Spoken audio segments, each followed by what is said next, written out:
Good morning, everyone, and welcome to the webinar. Today, we are joined by Amanda Coben from HubSpot, who's going to be talking about SEO and getting noticed online. And don't worry, this is beginner friendly. So if you guys don't know anything about SEO, this is a great place to start. But first, before we get started, we're going to start with a little housekeeping. If you have any questions, go ahead and put them in the question box in your GoToWebinar dashboard, and we will address those at the end of the presentation. Anything having to do with your website, SEO, getting noticed online, things like that, feel free to leave those questions in the chat. My information is right there on the screen if you'd like to get in contact with me. You can also follow us on social media. We're on Facebook, LinkedIn, Twitter, and YouTube. We post all of our recordings for our webinars on YouTube as well. So if you miss any, those are always there. And of course, subscribe to our weekly Monday Minute newsletter where we post Cornerstone carrier and industry updates on a weekly basis. So don't forget to give us a follow. All right, and without further ado, I'm going to hand it right off to Amanda from HubSpot. Awesome. Hello, everyone. Let me see if I can share my screen. Okay. Can everyone see this screen? Yes. Okay, it looks like it. Perfect. Well, I'm Amanda. Welcome to SEO and Getting Noticed Online. Let's jump into it. So, as I said, I'm Amanda. My name is Amanda Coben. I work at HubSpot. If you aren't familiar with HubSpot, we are a CRM platform that essentially helps businesses run their business. I've been working at HubSpot for about 3 years, a little over 3 years. I've been in the SEO industry for about 2.5. Prior to working at HubSpot, I have always stayed in tech. I've been in marketing, and my experience revolves around content marketing, email marketing, a little bit of social media, but I've fallen in love with SEO and have stuck with that. I am a California native. I live in California right now. I like to surf, I like to cook, but I'm really excited to tell everyone about how to get noticed online with SEO. Perfect. Okay.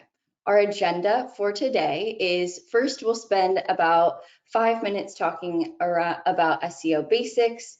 We'll go into the building blocks of SEO for 10 minutes. We'll talk about proving ROI at the end, and then we will finally have some Q&A. So let's get into SEO basics. SEO is search engine optimization, and it is the practice of improving your website so that it appears really high on search engines and you get visibility. There are many ways to bring in traffic and leads and users to your business, whether that be social media, maybe you run a newsletter, you do some email marketing, you could put on events. But SEO is a way to get people to your website, hopefully qualified people, and then to convert them into leads and sales for you. So why is SEO important? Your website has a goal. It's probably to sell your awesome products or sell your awesome services. And so you need to make sure that it is the best kind of billboard for yourself and your business as possible. Optimizing your website for search engines can help you increase that visibility, get more eyes onto your site. It can generate leads, and then finally can make those sales. Now, when we're thinking about SEO, search engine optimization, and the basics, most people use Google as their browser. And so we want to know what Google looks for. And there's this little phrase in the SEO community, you may have heard of it before, called EAT, but Google recently added another E. So it is EEAT, and this stands for experience, expertise, authoritativeness, and trustworthiness. Essentially, Google rewards, and by rewards I mean ranks highly, the websites that can prove that they have experience in their field, experience in what they're talking about. They know what they're talking about. They're authoritative. People go to them for advice. And they're also trustworthy. The site isn't spammy. It's really there to serve the user. And it wouldn't be an SEO basics section without reviewing a SERP. So a SERP stands for Search Engine Results Page, and it is just a page that appears when you type in a question into Google. And so here we have our Google page. I typed in a query, health insurance broker for small business. And so let's say I'm a small business and I need some health insurance for my business. This is an example of what could appear. You have an ad at the very top, and you can see that based on this little ad label right here. These are paid advertisements that businesses can pay for to be on this query. And there may be more than one. I've seen up to, I think, 4 or 5. So depending on the question that you type into Google, the SERP may look different. Next, you have these blue links right here. So here, here, and here, and these are considered your organic results. Traditionally, Google only had 10 of these per page, but they have started to implement something like an endless scroll on their results pages, so you can continue to go through all of the results without having to click next to go to the next page of 10. Ideally, you want to be up at the top because that is where the most people see your blue links and want to click into your website. So optimizing your site with search engine optimization can help you be in those top couple spots so you can get the most visibility. And finally, there are these little things right here called snippets.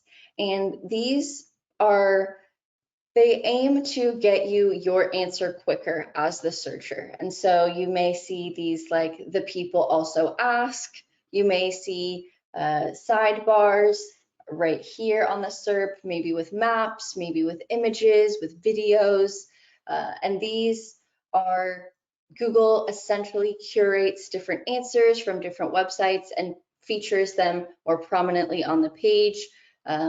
It is also great to get into some of those because they get a lot of eyes. Okay, so that was some SEO basics. Now let's talk about the building blocks of SEO. There are 3 main building blocks that I want to talk with you all about today.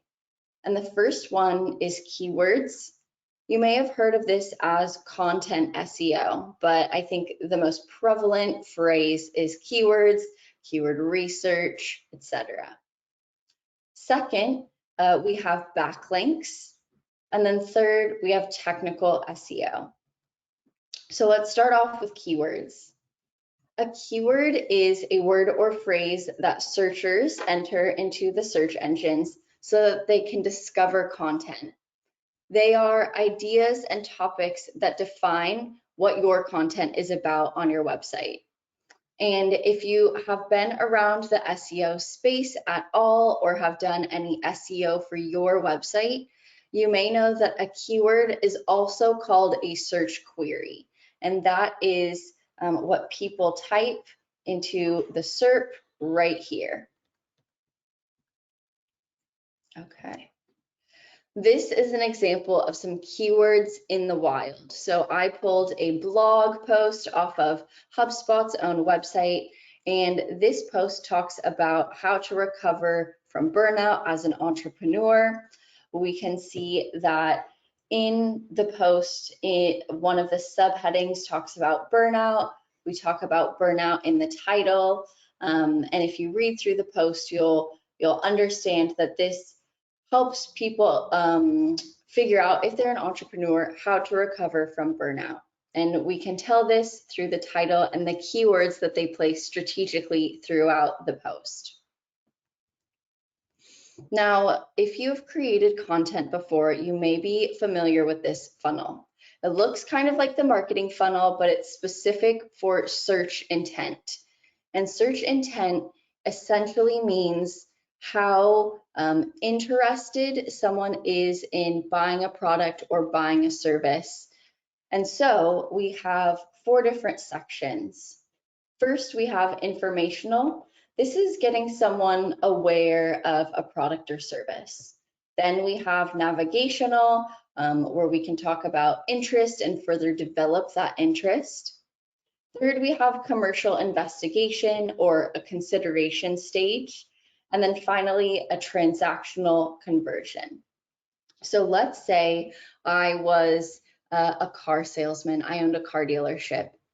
An informational piece of content or an informational keyword could be what defines a used car. And so this is really high level. It's talking about what is a used car.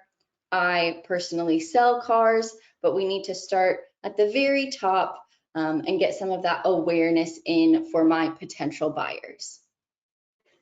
Next is navigational, and this could be something like, when should I buy a new car?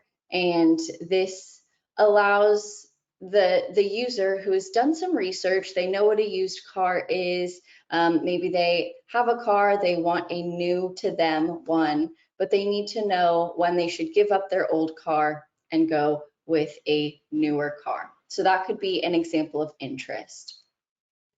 An example of commercial investigation would be best used cars on the market right now. So you can see that someone is really interested in kind of getting a product, but they want to explore their options and fully understand what's best for them. And then finally, transactional. A transactional keyword could be best used car dealerships near me. And so that's really, really focused, and it can show an intense user intent. They want to buy the product. They have done all of their investigation and now they want to buy. So when you're thinking about this funnel in terms of keyword research, you want to think about a topic first and then find a primary keyword. Topics are chosen based off of a product or feature that you sell, which would be this transactional commercial intent.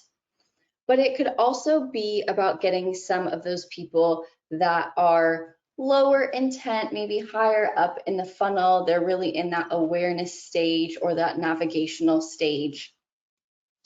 And so you could be targeting people not to buy a product, but maybe as a lead so that you can nurture them, show why your business is the best, and then have a conversion in the future.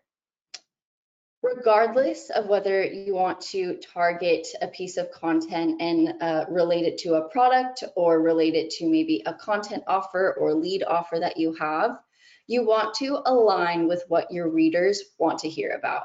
So what does your audience care about? And also look at what your competitors are writing. In order to make a standout piece of content with your primary keyword, you can consider adding your expert opinion to your piece of content, whether that be just a website page, a blog post, etc. But your expert opinion can help dive deeper into a topic and show Google, hey, I'm an expert, rank this piece of content really highly. You can also add statistics, images, and videos. And in my experience, adding these have helped us as a company at HubSpot stand out in terms of our content. Now, I created a SEO checklist for creating a post. I'm pretty sure that these slides will be available to everyone after, but I will go through them right now. Your primary keyword, when you choose your topic and you do a little bit of research, your primary keyword should be at the beginning of the title of your post. It should have a dedicated H2 or subheading. It should be in the first introductory paragraph, of your website page.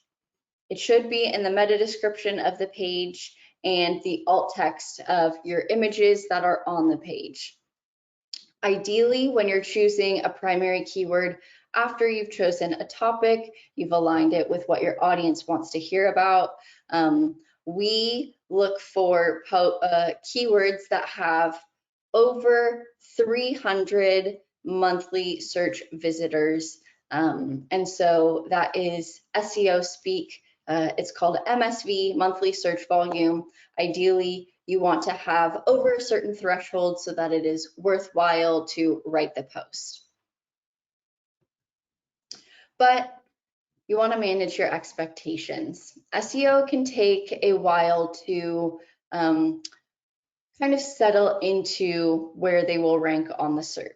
Pieces take a decent amount of time, and it can be between 3 to 6 months for a piece to either show up on Google, rank on Google, or settle into its position on the SERP.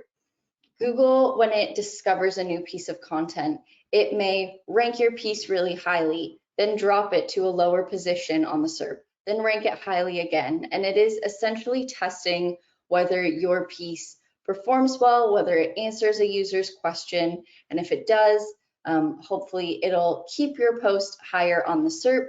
But if not, then you may need to optimize your post. But again, it takes time, so wait about 6 months before making any large changes. And that goes with existing content as well. If you have published something, a website page, and you're noticing, hey, this site page is not getting as much traffic as it did before, it may be time to optimize that post because your competitors or other people on the search engine results page may have gone a little bit deeper into the topic that you were explaining and they're ranking higher than you. So it's always great to optimize your posts when you can. Great. So we talked about keywords. Now let's talk about backlinks. Now, what is a backlink? It is a link from one website to another website. And here is a little graphic. You have one website and someone is linking back to your site. Backlinks are also known as inbound links or one-way links.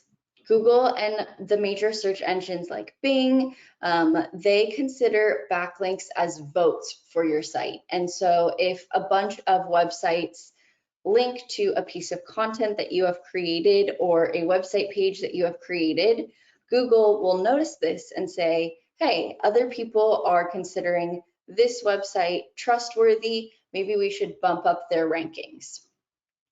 Pages with a high number of backlinks tend to have high organic search rankings, so they'll show up in positions 1 through 10. How can you get backlinks? So you want other sites to link to you because you want to appear trustworthy, authoritative, and that you have expertise. You can first and foremost create interesting linkable content or website pages. Your goal is ultimately to serve the user, serve the reader. And if your pages are not high quality and not very user friendly, then your website pages likely won't get linked to. So first and foremost, you want to create great content. Second, you can do outreach. So you can maybe guest blog with a fellow website in your industry. You can use the HARO service, which is help a reporter out. And this allows you to provide a quote on a news piece that they may be writing, where you can appear as an expert in your industry. And then finally, you can do link reclamation. And this is when another site mentions your brand or mentions your website. However, they have a broken link, or maybe they typed in the URL incorrectly. If you notice these issues, you're able to send over the proper URL and have them update their website so that you can have a great link from their site to yours. You want backlinks from an authoritative source. So if you're doing link reclamation, you're doing outreach, make sure that you're choosing a high quality website to partner with. Great. And we talked about external links. I also want to talk about internal links, and this is something that is more in your control. With other websites, you don't always have control over who links to you, but within your own website, you do. And so internal links are links from one of your website pages to another one of your website pages. This is an example here of a HubSpot blog post about content marketing. And you can see we have 3 links in this paragraph, and 2 of them actually link to other HubSpot website pages. This allows us to show Google, hey, these 2 pieces of content are connected. But it also shows Google that you can pass along some authority from one website page to another. So you get authority, what is called authority, from links, external links to your site, and you can pass those along, pass that authority along as you link high authority pages to ones that may not be discovered yet. Great, let's talk about technical SEO. So we talked about keywords and backlinks and some SEO basics, but you may be wondering, how does Google find a website in the first place? So there are 3 steps to getting your site from maybe published and no one has seen it to on the search engine results pages. First, Google needs to discover your site. And it has spiders, what are called spiders, that crawl the internet and try to find website pages on its own. But you can also submit a new website or a new website page to Google through Google Search Console and other Google tools. Next, once Googlebot finds a site page, it will crawl it, and it will essentially just read the code and maybe follow links to other website pages that you discuss, but it wants to understand what that website page, what that piece of content is about. And finally, it will index your website page or your website into its index, which is essentially a massive repository of what it has found on the internet. And you can think of this as an encyclopedia. Now, Google does not see websites the same way that we do. You and I can see images, we can see videos, we can look at styling, animation on pages, but Google sees pages as a block of code. And I've illustrated this through the screenshot where Google was looking at a page, and instead of seeing an image, it actually just saw this block of text. And so what I am trying to get at with this is that you want to make sure that the code of your website, kind of the back end a little bit, is clean and is understandable. There are a few ways to improve your technical SEO as a beginner. And so Google has many tools that you can use, one of them being Google Lighthouse. This is a free tool that allows you to look at the performance of your website page. All you have to do is right-click and then look down on the menu, click Inspect, and it will take you to what are called developer tools. If you utilize Lighthouse, you can see this performance report. So for one of the HubSpot website pages, we have an overall performance of 83, ranked out of categories of accessibility, best practices, SEO, etc. A few things that you can do to make your site look better in Google's eyes is you can reduce the load speed or the time that it takes to load your website.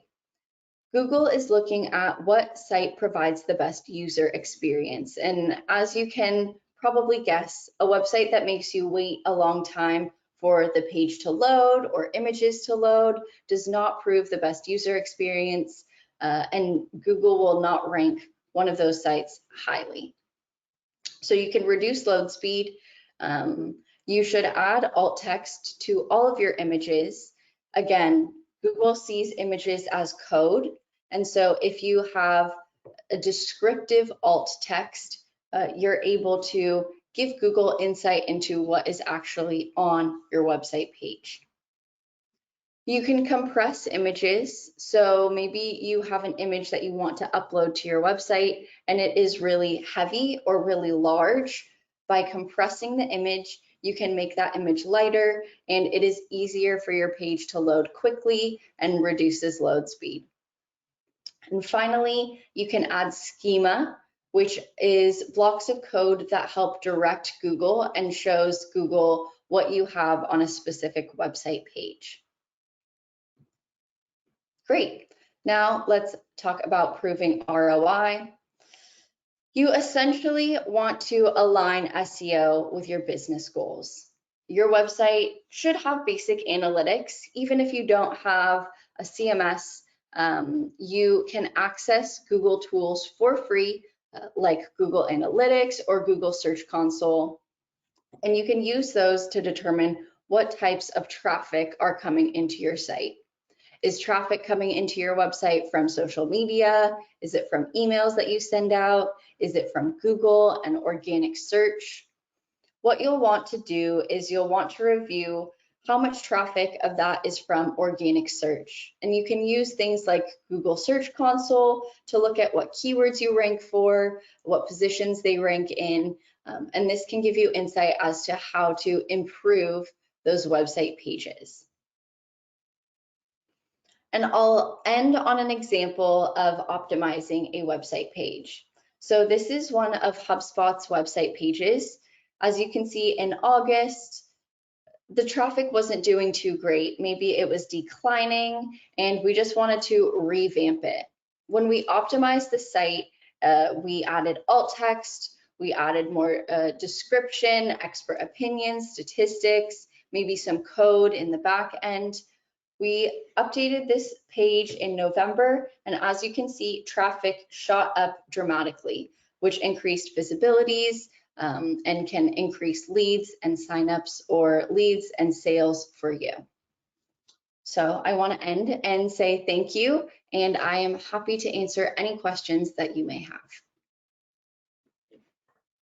Awesome. Thank you so much, Amanda. I'm just going to double check right here. I do have a couple of questions for you. Yeah. So if it takes so long to climb on Google, why is it worth it to consider SEO? These are a lot of small business owners and they're already pretty busy. Why is it worth it for them to dedicate their time to this? That is a great question. And I think what I wanted to explain there is that it doesn't always take 6 months. Sometimes you can publish a website page and you're ranking in the top of Google within a week or within a couple days. And so what you want to consider is competition and how in-depth or thorough your piece of content is. So if you have low competition and you've written an awesome website page, you may be able to rank within a week, 2 weeks, and gain visibility from those searches pretty quickly. So organic search and optimizing for SEO is great in the long term. You should be optimizing your website regardless, but when you're looking at rankings, I don't want people to obsess over a ranking position one day and then the next day it changes, the next day it goes back. So that is what I mean more by managing expectations and understanding that Google can be a bit volatile. Okay. And you mentioned that you can track your analytics through Google Analytics or things like HubSpot. What actual metrics should you focus on whenever you're determining the success of your SEO? Great question. So if you're in Google Analytics, you can see all of the different traffic sources that come into your site. And what you'll want to look at is organic traffic. And you can see how you're performing each week or each day, depending on how you filter the analytics view. You can also use Google Search Console, which is only organic traffic, so it's mainly for SEO and optimizations. It will give you recommendations as to what to improve, but things that you should be looking at are that organic traffic as well as number of keywords or position that those keywords are in. All right. Is this something that a small business owner can manage on their own, or is this something that you recommend that they hire out a freelancer for? Great question. So it depends on how much time you have. And as a small business owner, I know that people don't have a lot of time. If you have a small budget, this is something that you can easily do on your own. There are a few best practices that you can implement on your site to make it like improve it very quickly and help you rank higher on Google. If you wanted to develop an in-depth content strategy, maybe you have people that blog for you, you can hire it out to a freelancer, but it essentially is based on your preference and your budget and the amount of time that you have. Right. And then I just have one last question for you. You did mention this before. What makes a site technically user-friendly? Good question. So first, you want everything to load really quickly. You don't want people waiting around. You don't want things to be glitchy. So if I scroll down, I don't want to be jumping all over the page. That is probably a result of some bad code on the back end of your website. You can get dinged for pop-ups. So if you ever see those pop-up advertisements after you have landed on a page or you've clicked on a page, that can decrease the user experience. And then finally, you want to focus on accessibility. And this is great for people who have maybe some visual impairments, but it's also great for Google's bot to understand what your website is about. So adding those alt text to images, being really descriptive, and just making your content clear and understandable. All right, awesome. Thank you so much for providing this overview. I think it's really helpful for people who maybe have heard of SEO but aren't sure about the intricacies of it. This is a great starting point for everybody who has a website and wants to take it to the next level. So thank you to Amanda from HubSpot for joining us today. If you have any questions about this presentation, or if you'd like me to forward any questions to Amanda, please let me know. You can send me an email at JLARKIN@crnstone.com. And everybody feel free to answer the survey questions at the end of this presentation so that we can kind of figure out exactly what it is that you like in these webinars and what more you'd like to see. And thank you so much and have a great day. Thanks, bye.